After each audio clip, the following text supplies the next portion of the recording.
देखिए, आज हिमाचल प्रदेश विश्वविद्यालय के तत्वाधान में रीजनल सेंटर धर्मशाला में एक बहुत ही सामयिक विषय पर इस सेमिनार का आयोजन किया गया है, जिसमें कॉमर्स, इकोनॉमिक्स और मैनेजमेंट तीनों को जोड़कर विकसित भारत की कल्पना की गई है। आज का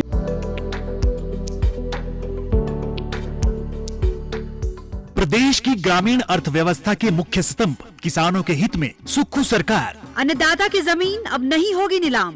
एग्रीकल्चर लोन इंटरेस्ट सबवेंशन योजना के तहत बैंकों के माध्यम से वन टाइम सेटलमेंट पॉलिसी के अंतर्गत 3 लाख रुपए के कृषि लोन को चुकाने के लिए मूलधन पर लगने वाले ब्याज का 50% हिस्सा सरकार करेगी वहन। योजना के लिए 50 करोड़ रुपए का किया गया है प्रावधान।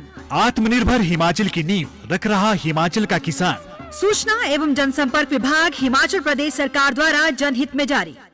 युग, जैसा कि आप जानते हैं, एक अंतर विषयी प्रगति का है।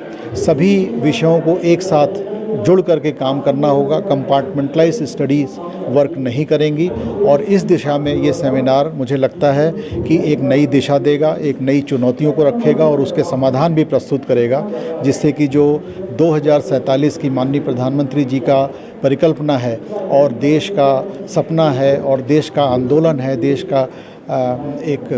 देश का राजमार्ग है, उस विकसित भारत की परिकल्पना में बहुत ही सार्थक पहल ये सेमिनार अदा करेगा, ऐसा मेरा मानना है।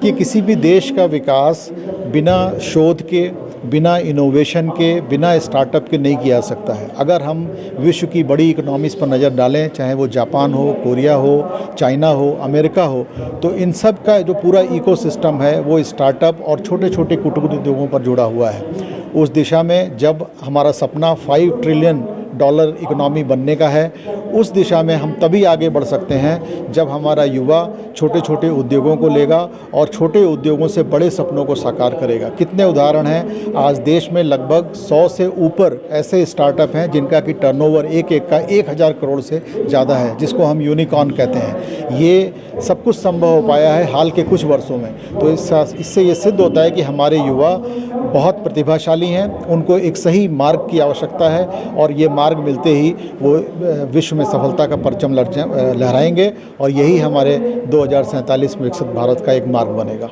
देखिए, अभी मुझे पता चला कि लगभग 250 शोध पत्र यहाँ पर प्रेषित किए गए थे।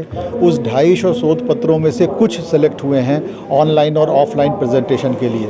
ये अपने आप में गुणवत्ता को रिफ्लेक्ट करता है, क्वालिटी को रिफ्लेक्ट करता है। इस क्वालिटी से मुझे पूरी विश्वास है कि पूरे देश से चूँकि इसमें सबमिशंस हुए हैं तो कुछ बेस्ट निकल के आएगा और इकोनॉमिक्स, कॉमर्स और मैनेजमेंट तीनों जब एक साथ जुड़ेंगे तो हमें जो चुनौतियां हैं, आज वैश्विक चुनौतियां हैं, देखिए पूरे ग्लोबल में टैरिफ का वॉर चल पड़ा है, उसके वजह से भारत पर क्या इम्पैक्ट पड़ने वाला है, हम क्या मार्ग अपना सकते हैं। अभी विश्व एक युद्ध के झोंक में रशिया और यूक्रेन के बीच में चल रहा है, इजराइल और अपने बहुत सारे आतंकवादियों से लड़ रहा है। ऐसे पूरे परिवेश में हमें इकोनॉमिक समाधान ढूंढने हैं और उन समाधान के लिए मुझे लगता है कि 2 दिवस का ये मंथन एक सार्थक पहल उत्पन्न करेगा।